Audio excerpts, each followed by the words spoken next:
We tend to think of war as a yes-no proposition. Are we at war? Yes or no? We can't have a maybe, we can't have a sort of. We're either at war with somebody or we're not at war with somebody. And we think in this classification, but our enemies out there do not think this way. Iran and especially China are actively going into this hybrid warfare mode, this gray zone warfare that is, in their minds, very much warfare, but yet they're trying to stay just shy of triggering the Western thought process of war because they knew that they would lose up front if we get into a shooting conflict. We're going to be talking about all the different ways that China is attacking us right now. Ways that we are being attacked and weakened by a military campaign waged by China in such a way that does not trigger a military response from the United States. We're going to be talking about what's going on at the border. We're going to talk about hacking. We're going to talk about what's going on in Taiwan. We're going to talk about what's happening in the South China Sea. We're going to give you a quick world tour of what's going on all over the place, what China is doing, how they're positioning themselves to win World War III because they see themselves already in it. Let's jump into it. Welcome to the Poplar Report. I'm Steve Poplar. I'm an accountant by trade, and we keep up to date with what's going on in the news and give you a more in-depth analysis of what's going out there. We try to stick to the facts and give you hard data. So, what are we seeing out there? We are seeing that China is looking for ways in which it can attack the United States and its allies without actually triggering a response. This goes to things like Tik Tok. And you say, yeah, that's garbage. Or you're like, hey, stop attacking my favorite platform, right? TikTok is a psychological warfare weapon. And China's admitted it. You go to China and you open up TikTok, guess what? It doesn't look the same. The only way you can actually get onto TikTok in China is if you go through the science, technology, the TikToks where you're learning stuff and you're seeing experiments and people are describing stuff to you. Educational stuff. There are no dancing TikTok models. There's no music and weird random things that people are saying and all this kind of stuff like that. There's none of that. China does not allow that into their country because it is a psychological warfare weapon used to push, to dumb down society as well as to push all sorts of narratives. And that's exactly what they're doing here in the United States. And right now, TikTok information is being absorbed by the Chinese servers. They can see everything that you do on their platform and they are logging all of that information. So TikTok, I've tried to put videos up on TikTok a little bit here and there, never been able to really figure out how to post them effectively or anything like that. So I fiddled with the platform a bit. But in the end, it's not good for much, right? I mean, maybe entertaining. But TikTok is a psychological weapon by China. Second thing, manufacturing. Let's talk about manufacturing.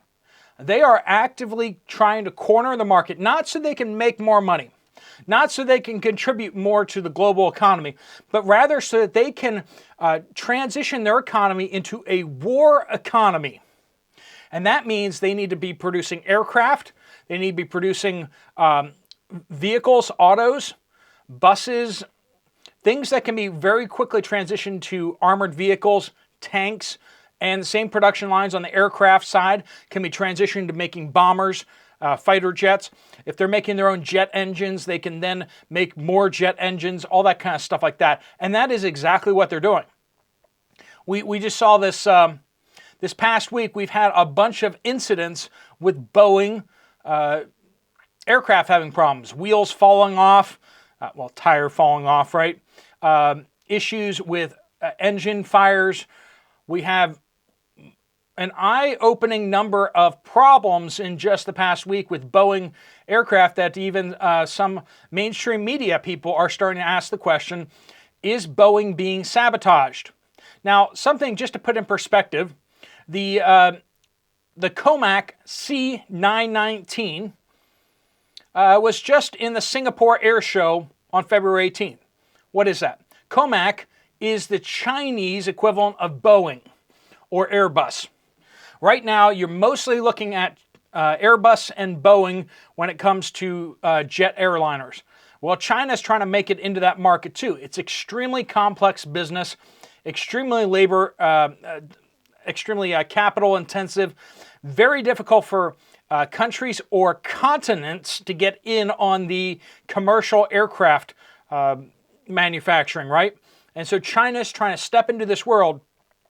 Well, their first civilian airliner went to the International Singapore Air Show. Now, they've already had these aircraft flying between Chinese cities to Chinese cities, but they've just started flying them from China to non-Chinese cities.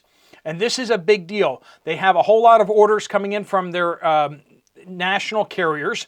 They're all going to switch from Boeing and Airbus over to their nationally produced C919s. And this is going to impact a lot of orders and a lot of money. And I don't think a lot of people really realize how much money we're talking about. Aircraft production here in the United States accounts for 1.6% of the GDP of the United States. That's a pretty big chunk. And most of that is Boeing and Lockheed, right? And then when you start looking at, over 36% of the GDP in the United States is basically the government spending other people's money or spending future people's money. So it's even a bigger chunk of GDP than it even seems like. So 1.6 of the remaining 60% of the GDP that's actually in the private sector, right? So we're looking at almost 3% of the private GDP of the United States is aircraft manufacture. That's a pretty big chunk of GDP. And when you start looking at like how much of GDP is services based, where, you know, like accounting and business consulting and all that kind of stuff, that accounts for a lot of the GDP as well. So when we talk about manufacturing, aircraft manufacture is one of the larger manufacturing bases inside the U.S. economy, right? We make a lot of money off of making aircraft, and a lot of people sell parts to Boeing. A lot of companies are reliant upon that whole this ecosystem, so that's big. Now, auto manufacturers are huge as well, but China is also cranking out Chinese vehicles. Now, I had my encounters in Central Asia with the with the Chinese vans that they were cranking out. They were so dirt cheap, and they were so awful. They're just tremendously awful on the Central Asian roads up on mountainsides and cliffs. These vehicles should not have been where they were. They're like glorified golf carts. But China was already manufacturing those back in 2010, right? They were exporting them to nearby countries, and they were kind of taking over some of the local markets and such like that. So that was 2010. Fast forward to 2024, they are looking at starting to break into the U.S. market by selling their vehicles here. Now, so far, the Ford and GM and all these other auto manufacturers have been really lobbying hard to keep Washington, D.C., to keep the Chinese vehicles out of the U.S. market for a whole slew of reasons, right? But the thing is, they are manufacturing more and more vehicles, and many countries around the world are importing en masse the Chinese vehicles, vans, cars, all these type of things, and even buses. And you got to realize that this manufacturing is designed not only to manufacture these vehicles, but it's there so that they can quickly switch it over to manufacturing things like tanks and armored vehicles. That is what this is all about when we really get down to it. So they're approaching everything with this mindset of we're at war, we need to be on a wartime footing. And not only that, but then when you look over at the financial markets, right? And we see them buying up gold and starting to really start attacking the price of the dollar. And they've set up their own SWIFT system. So SWIFT is the United States clearinghouse for payments around the world in the US dollar. Well, China has already set up their own equivalent of that, so that countries can pay each other using the Chinese system. Now, the Chinese system is supposed to be integrated with the Iranian system and integrated into the Russian system. They're trying to create a BRICS payment system where all these systems are going to be interrelated so they can transfer money from any currency to any currency. And ultimately, it's going to be from any currency into the BRICS currency and then back to whatever currency you want to. And this is a direct attack on the US dollar, and we're going to feel the weight of that. As the US dollar starts really losing purchasing power, the cheap stuff coming from China ain't going to be cheap anymore. And that's going to really impact people's ability to purchase things. As we look over at Taiwan, the invasion of Taiwan is all but inevitable with the re-election of the party that is kind of more opposed to China and is against any peaceful negotiations with China for reunification. China is upset. And the scary thing is how quiet they're being. They're being quite quiet. They're so quiet that they started dropping words out of their public statements. They just recently released another comment about how Taiwan will need to be reunified. And up till now, they keep saying peacefully reunified. Just in the latest statement, they didn't say peacefully. Yeah, that silence kind of is eye-opening. They purposely left off the peacefully reunified and just said reunified. Are they going to try to invade Taiwan? Are they going to try to go into a direct military confrontation with the United States? They may not. Why would they? Their hacking attempts against the United States is working wondrously. We have chaos out there in the market. Isn't it true? You go to any store, you go to any fast food restaurant, you go to banking, and you just see hacking. It's like somebody is sitting there with a piece of paper and giving us paper cuts all over the place. The United States economy is getting paper cutted so much that it's not just a nuisance anymore, it's starting to really gum up the system. And we're seeing issue after issue related to the hacking. And then we have all the people coming across the southern border. Why would they need to get into a shooting war with the United States military, which is the most powerful in the world, when their invasion of the United States is going so well? They are sidelining us with their hacking attempts. They are invading us with all sorts of people that are weakening the United States of America. Let's just flat out say it. The people coming across the southern border are not making our country stronger. They are making our country weaker. And that's just the truth. They're not educated up to American standards. Many of them cannot even speak English. And more than that, they don't share the common values of the United States. They most often carry the values from where they came from, and most of them are fantastic people. Let's just say that out. Most of them are fantastic people, and we are glad to have them. But it's going to take time to assimilate them. It's going to take a generation or two for us to really start to come together as one big country, right? We have so much happening right now. You go to some places in the United States and you can't hear English spoken in certain areas of certain cities. Like they just don't speak English yet. And as we have so many people that don't speak English, is English even going to be the lingua franca, the standard of the United States going forward? And there are a lot of people out there pushing for English not to be the standard anymore. We have all these problems kind of piling up, and we just see there our enemies, Iran and especially China, sitting there smiling because they know that as they get stronger militarily, we are getting weaker financially. We are being just decimated as if they were attacking us directly. They're not attacking our military. They're not getting in a shooting war with our ships.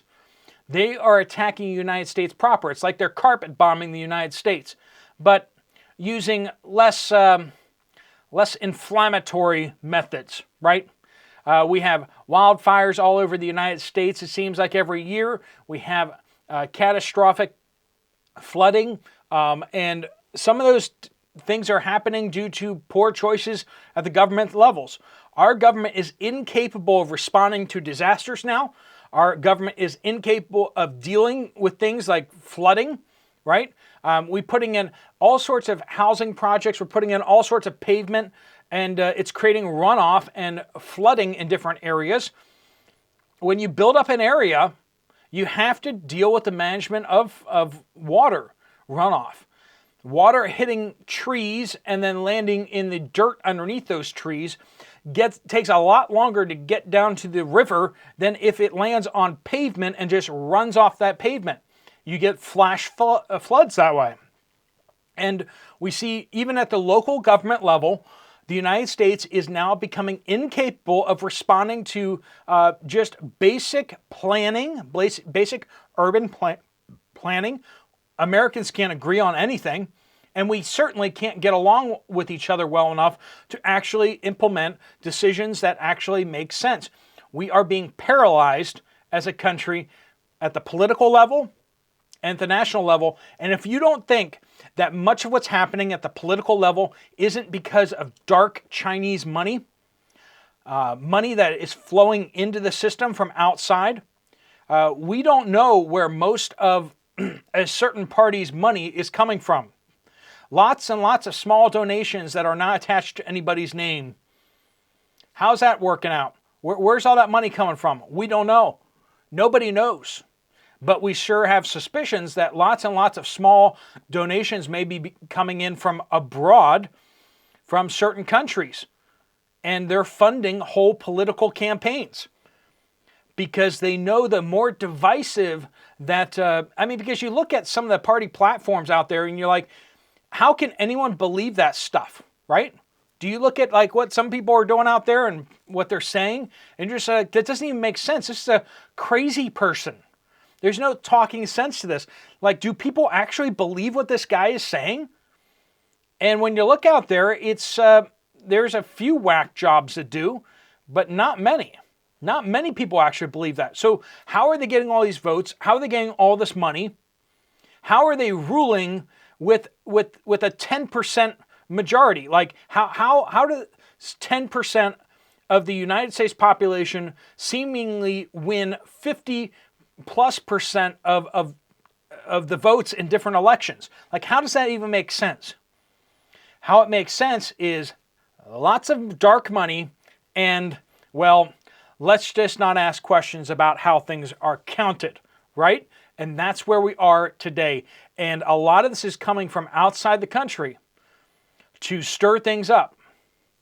And a lot of people are in pockets of foreign adversaries. You saw this when Israel got attacked. Now, I'm all about supporting Israel. I think they're a democracy, and I think that there is they are one of our best allies in the Middle East. We have some pretty crazy allies in the Middle East that are pretty awful, right? By and large, I think the Israeli Defense Forces are on the up and up and doing what they can. And I know some of you disagree with me on that, but the fact is that we saw Washington, D.C. get unified like no one else. I know Jeffrey Epstein did not kill himself, but somebody did kill him, right? Who? And there's a lot of speculation that he was working for those guys over there. And when they pick up the phone and say, hey, everyone in Washington, D.C., you need to ramrod all these bills and spending bills. You need to come to our assistance. They pushed some buttons, and it was amazing how fast everyone suddenly started saluting and falling over themselves to say all the right things. And I think that what you were seeing there was chips were being called in. And I don't want to throw the word blackmail around, but it sure seems like that is the main predominant driving force of what goes on in Washington, D.C. these days, because you can't explain this stuff any other way. You see these politicians suddenly doing backflips all of a sudden. And why is that happening? All right, friends, thanks so much for joining us. If you want to check out another video from this channel, there's one right up here. I'll see you over there, or I'll see you guys later. Steve Poplar, The Poplar Report, out.